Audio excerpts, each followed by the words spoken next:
ഉണക്കച്ചെമ്മീൻ കറിയാണത്. ഉണക്കച്ചെമ്മീനും മുരിങ്ങക്കായും മാങ്ങയും കൂടി ഇട്ട് വെച്ചിട്ടുള്ളതാണ്. വെള്ളരിക്കയും കൂടി ഉണ്ടെങ്കിൽ ഇട്ട് വെക്കുകയാണെങ്കിൽ കുറച്ചും കൂടി നല്ല ടേസ്റ്റാണ്. ഇവിടെ വെള്ളരിക്ക കിട്ടാനില്ലാത്തത് കൊണ്ട് ഞാനത് ഇട്ടിട്ടില്ല. അതേപോലെ തേങ്ങ അരച്ച് ചേർത്തിട്ടാണ് ഉണ്ടാക്കിയിട്ടുള്ളത്. നല്ല തിക്കായിട്ടാണ് കറി ഉണ്ടാക്കിയിട്ടുള്ളത്. ആദ്യം തേങ്ങ നന്നായിട്ടൊന്ന് അരച്ചെടുക്കാം. തേങ്ങയും ചെറിയ ഉള്ളിയും കൂടിയാണ് ഞാനിവിടെ അരച്ചെടുക്കുന്നത്. ഇതിൻ്റെ കൂടെ വെളുത്തുള്ളി ഒന്നും ഇട്ട് കൊടുക്കരുത്, അതേപോലെ ജീരകം ഒന്നും ഇട്ട് കൊടുക്കരുത്. അപ്പോൾ കറിയുടെ ടേസ്റ്റ് മാറിപ്പോവും. ഇത് നന്നായിട്ടൊന്ന് അരച്ചെടുക്കുക. ഇനി മുരിങ്ങക്കായാണ് ഞാനിവിടെ വേവിക്കാൻ വെച്ചിട്ടുള്ളത്. നിങ്ങൾ വെള്ളരിക്ക ഇട്ട് കൊടുക്കുന്നുണ്ടെങ്കിൽ മുരിങ്ങക്കായും വെള്ളരിക്കയും കൂടി ഒരുമിച്ച് അങ്ങ് വെച്ചിട്ട് വേവിച്ചെടുക്കുക. ഇനി ഇതിലേക്ക് മഞ്ഞൾപ്പൊടിയും ഉപ്പും കൂടി ഇട്ട് കൊടുക്കുന്നുണ്ട്. ഇപ്പം ഞാൻ കുറച്ച് വെള്ളം തന്നെ വെച്ചിട്ടുള്ളൂ. ഇനി വേണമെങ്കിൽ തിളപ്പിച്ച വെള്ളം നമുക്ക് പിന്നീട് ഒഴിച്ചു കൊടുക്കാം. ഇനി ഇത് വെന്ത് വരുന്ന സമയം കൊണ്ട് നമുക്ക് ഉണക്കച്ചെമ്മീൻ റെഡിയാക്കി എടുക്കാം. ഉണക്കച്ചെമ്മീൻ ഞാനിത് നാട്ടിൽ നിന്ന് കഴുകി ഉണക്കി കൊണ്ടുവന്നിട്ടുള്ളതാണ്.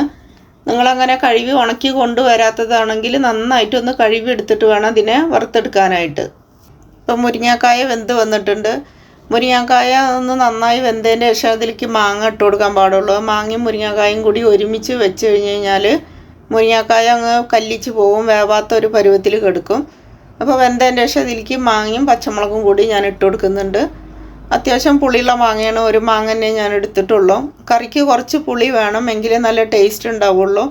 അതേപോലെ ചില മാങ്ങ ഉണ്ട് പെട്ടെന്ന് വെന്തുടയുന്നത്, അതൊക്കെ ആണെങ്കിൽ കുറച്ചും കൂടി നന്നായിട്ട് മുരിങ്ങക്കായ വെന്തതിൻ്റെ ശേഷം ഇട്ട് കൊടുത്താൽ മതി. അല്ലെങ്കിൽ നമ്മൾ കറിയെല്ലാം റെഡിയാക്കി വരുമ്പോഴത്തേനും മാങ്ങ കൊണ്ട് വെന്ത് അലുത്ത് പോവും, അങ്ങനെ കഷ്ണമായിട്ട് കിടക്കില്ല. അപ്പോൾ അതൊക്കെ നോക്കിയിട്ട് വേണം കറിയിലേക്ക് ഇട്ട് കൊടുക്കാനായിട്ട്. ഇനി കുറച്ച് മുളകും പൊടി ഇട്ട് കൊടുക്കുന്നുണ്ട്. അതേപോലെ മഞ്ഞൾപ്പൊടി ഉപ്പൊക്കെ ഈ സമയത്ത് വേണമെങ്കിൽ അതൊക്കെ ചേർത്ത് കൊടുത്തിട്ട് മിക്സ് ചെയ്തിട്ട് അങ്ങ് അടച്ച് വെച്ചിട്ട് വേവിച്ചെടുക്കാം. ഇപ്പോൾ ചെമ്മീൻ വറുത്തെടുത്തിട്ടുണ്ട്. ഇതിൻ്റെ തലയെല്ലാം ഞാനൊന്ന് ഉടച്ച് കളഞ്ഞിട്ടുണ്ട്. ഒത്തിരി അങ്ങോട്ട് ഉടച്ചിട്ട് ഇതിനെ പൊടിയാക്കി കളയരുത്. ഇതേപോലെ കഷ്ണമായിട്ട് വേണം കറിയിൽ കെടുക്കാനായിട്ട്. ഇപ്പോൾ മാങ്ങയും മുരിങ്ങക്കായൊക്കെ വെന്ത് വന്നിട്ടുണ്ട്. ഈ സമയത്താണ് ഇപ്പോൾ ഇതിട്ട് കൊടുക്കുന്നത്. ആദ്യം തന്നെ ഉണക്ക ചെമ്മീൻ ഇട്ട് കൊടുക്കരുത്. ഇത് വെന്ത് വരുന്ന ആ സമയത്ത് വേണം ഇട്ട് കൊടുക്കാനായിട്ട്. ഇപ്പം മാങ്ങയൊക്കെ നല്ല വെന്തിട്ടുണ്ട്, അങ്ങ് പൊടിഞ്ഞു പോയിട്ടില്ല. ചില മാങ്ങയൊക്കെ ഇട്ട് കൊടുക്കുമ്പോഴത്തേനെ ഒത്തിരി അങ്ങോട്ട് വെന്തിട്ട് അലുത്തങ്ങ് പോവും. അപ്പോൾ നമ്മൾ കറിയിൽ ഇങ്ങനെ കഷ്ണമായിട്ട് കിടക്കില്ല. അപ്പോൾ അതൊക്കെ നോക്കിയിട്ട് വേണം. മാങ്ങ ആദ്യം ഇട്ട് കൊടുക്കണം, അതോ പിന്നീട് ലാസ്റ്റ് ചെമ്മീൻ ഇട്ട് കൊടുക്കുന്ന സമയത്ത് ഇട്ട് കൊടുത്താൽ മതിയെങ്കിൽ അങ്ങനെ ഇട്ട് കൊടുത്താൽ മതി.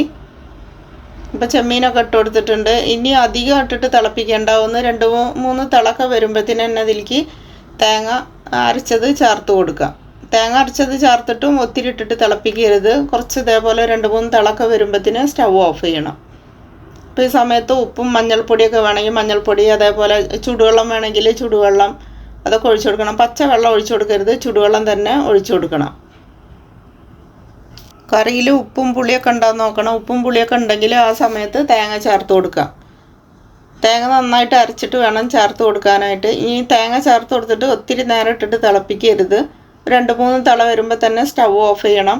അതുപോലെ പുളിയുടെ കുറവ് നിങ്ങൾക്ക് തോന്നുകയാണെങ്കിൽ, മാങ്ങയ്ക്ക് പുളി കുറവാണെന്നുണ്ടെങ്കിൽ കുറച്ച് പുളി പിഴിഞ്ഞൊഴിച്ചിട്ട് കൊടുക്കാം. അല്ലെങ്കിൽ നല്ല പുളിയുള്ള തക്കാളി ഉണ്ടെങ്കിൽ ഒരു തക്കാളി ഇട്ട് കൊടുത്താലും മതി. കുറച്ച് പുളി വേണം കറിക്കെങ്കിൽ നല്ല ടേസ്റ്റ് ഉണ്ടാവുള്ളൂ. കറിയിലേക്ക് വറവിട്ട് കൊടുത്തിട്ടുണ്ട്. ചെറിയ ഉള്ളിയും കറിവേപ്പിലയും വെച്ചിട്ടാണ് വറവിട്ട് കൊടുത്തിട്ടുള്ളത്. പിന്നെ കറിക്ക് നല്ലൊരു കളറും കുറച്ചും കൂടി ഒരു ടേസ്റ്റും കൂടി കിട്ടാനായിട്ട് കുറച്ച് മുളകും പൊടിയും കൂടി ഞാൻ ചേർത്തിട്ടുണ്ട്. നമ്മൾ ചെറിയ ഉള്ളിയും കറിവേപ്പില ഇട്ട് കൊടുത്തിട്ട് മൂപ്പിച്ചെടുക്കുമല്ലോ, മൂത്ത് കഴിഞ്ഞ് കഴിഞ്ഞാൽ സ്റ്റവ് ഓഫ് ചെയ്യുക. ആ സമയത്ത് ഒരു 1/4 ടീസ്പൂൺ മുളകും പൊടി ഇട്ട് കൊടുത്തിട്ട് അപ്പം തന്നെ കറിയിലേക്ക് ഒഴിച്ചു കൊടുക്കണം. അല്ലെങ്കിൽ പെട്ടെന്ന് മുളകും പൊടി കരിയും. അധികം ആവരുത് മുളകും പൊടി, ഒരു 1/4 ടീസ്പൂൺ തന്നെ ഇട്ട് കൊടുത്താൽ മതി. എന്നിട്ട് കറിയിലേക്ക് അങ്ങ് ഒഴിച്ചു കൊടുത്തിട്ട് മിക്സ് ചെയ്യുക. അപ്പം നല്ലൊരു കളറും കിട്ടും, കാണാനും നല്ലതാണ്, കഴിക്കാനും നല്ലൊരു ടേസ്റ്റ് വരും. അപ്പോൾ അങ്ങനെ കറി ഉണ്ടാക്കുമ്പോൾ എല്ലാവരും ഒന്ന് ചെയ്ത് നോക്കണം. പിന്നെ കറി ഉണ്ടാക്കുമ്പോൾ തേങ്ങ നന്നായിട്ട് അരച്ചിട്ട് വേണം ചേർക്കാനായിട്ട്. ഒത്തിരി അങ്ങോട്ട് തരിതരിപ്പോട് കൂടി തേങ്ങ എടുക്കരുത്, നന്നായിട്ട് അരച്ചിട്ട് വേണം ചേർക്കാൻ. അതേപോലെ കുറച്ച് തിക്കാക്കിയിട്ട് വേണം കറി എടുക്കാനായിട്ട്. അങ്ങനെ വെള്ളം പോലെ കറി എടുത്തു കഴിഞ്ഞാൽ ചോറിൽ ഒഴിക്കുമ്പോൾ ചോറ് വേറെയും കറി വേറെ ആയി പോവും. അപ്പോൾ അത് കുറച്ച് തിക്കാക്കിയിട്ട് ഈ ഒരു പരുവത്തിനൊക്കെ എടുത്തു കഴിഞ്ഞാൽ നല്ല ടേസ്റ്റാണ് കഴിക്കാനായിട്ട്. അതേപോലെ വെള്ളരിക്കയും കൂടി ഇതിൻ്റെ കൂടെ ചേർക്കുകയാണെങ്കിൽ നല്ലതാണ്. അപ്പോൾ എല്ലാവരും മസ്റ്റ് ഒന്ന് ട്രൈ ചെയ്ത് നോക്കണം.